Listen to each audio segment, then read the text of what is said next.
A New Mexico family is willing to relive the horror of their relative's murder to make sure that they get justice. But the problem is the accused killer has already been sentenced to 62 years for the brutal beating of an elderly couple back in 2006. Danielle Tedesco has more on the apparent plea deal that the state is trying to offer this suspect now. Danielle?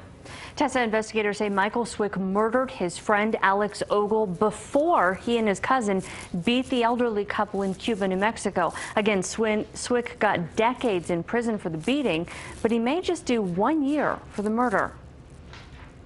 Anyone who lived in New Mexico in 2006 probably remembers the awful image of this severely beaten elderly couple.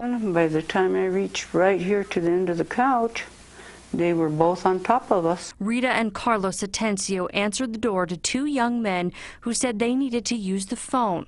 Once inside, Michael Swick and his cousin Benito Lopez started stabbing and beating the couple.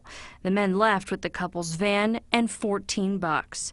But it's what happened before that crime that Charmaine Waits hopes no one forgets. He was a victim. He was the first victim. Her little brother, 18-year-old Alex Ogle, was with the men that day. He knew them and he didn't want to have any part of that. And so that's when they decided to kill him. They stabbed him over 17 times in his body, his hand, his neck, and his face.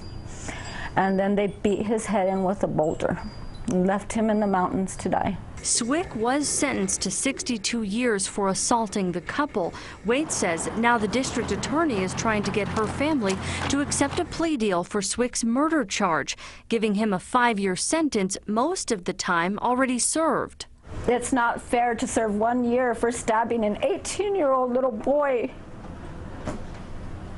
and 62 years for assaulting and stabbing an elderly couple. So Wade says they are willing to see Swick in court, see the bloody crime scene photos, and relive the horror to get justice for Alex's death. I want him to see our face. I want everybody to know what he did. I want to make sure that he knows that we didn't forget what he did, that we are still here suffering.